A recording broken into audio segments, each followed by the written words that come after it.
तांबूस फुटता उधळलाली भूपाळी राम पारी दिशादाही उजळल्या आल गोकुळ आपुल्या दारी निर्भेळ आणि सकस चवीच गोकुळ लई भारी। गोकुळ दूध संघाची दर्जेदार दुग्ध उत्पादने गोकुळ दूध, दही, तूप, दूध powder, cooking butter, table butter, paneer, इलायची श्रीखंड, आंबा श्रीखंड, फ्रूट श्रीखंड, ताक आणि लस्सी। गोकुळ दूध आणि दर्जेदार दुग्ध उत्पादने, चव आहे कोल्हापुरी, गोकुळ लई भारी। सर्व घटकांना न्याय देणारा अर्थसंकल्प असल्याची प्रतिक्रिया मंत्री दीपक केसरकर यांनी कोकण 7 लाईव्हशी बोलताना दिली आहे। पाहुयात काय म्हणाले दीपक केसरकर। काजूच्यासाठी 1350 कोटी रुपयाचं तरतूद केलेली आहे।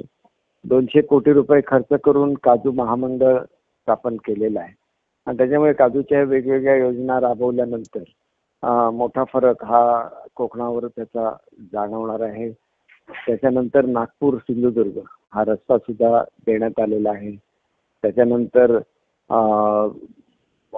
पालघर पासून रोह्याला जोडणारा आणि रोह्यापासून रेवसवरून रेडीला जोडणारा हा रस्ता सुद्धा या बजेटमधून मंजूर केलेला आहे। पर्यटनाचा मोठा निधी हा सुद्धा कोकणाला उपलब्ध होणार आहे। त्याच्यामुळे एकंदरीतच प्रत्येक रिजनला त्याचा फायदा होईल अशी काळजी घेतलेली आहे।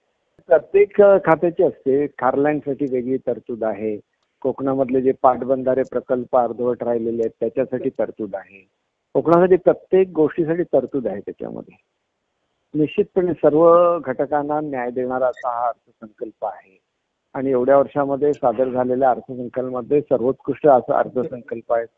शेतकऱ्यांच्या थेट खात्याला पैसे 6,000 रुपये भरले जाणार आहेत। ते कोकणातल्या लोकांना मिळणार, प्रत्येकाला, सगळ्या शेतकऱ्यांना मिळणार। अल्पभूधारक सगळे जेवढे शेतकरी आहेत सगळ्यांनाच मिळणार आहेत पैसे। त्याच्याचबरोबर जे वेळेवर पैसे भरतात त्यांचे जे 50-50 हजार रुपये मंजूर केलेले आहेत त्याच्यामुळे तो कोकणातील सगळ्यात सर्वाधिक शेतकरी आहेत। असं आहे की आपण सुभाषचंद्र बोस ज्या शाळा असतात त्याला हुशार मुलांसाठी विथ हॉस्टेल संपूर्ण शाळा असतात, अशी एक शाळा सिंधुदुर्गला दिलेली आहे। ते आमच्या सेपरेट बजेटमधून ती येते शाळा आणि दुसरी एक आदर्श शाळा ही सुद्धा कोकणाला दिलेली आहे। त्यामुळे 2 मोठ्या शाळा या कोकणाला दिलेल्या आहेत सिंधुदुर्ग जिल्ह्याला।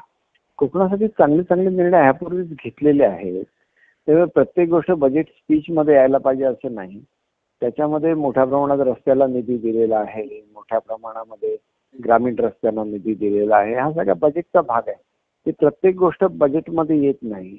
रत्नसिंधूसाठी पैसे वाढून दिलेले आहेत तर ते त्या बजेटमध्ये म्हणजे प्रिंटेड बजेटमध्ये येतं, पण ते बजेटच्या भाषणाचा भाग नसतो।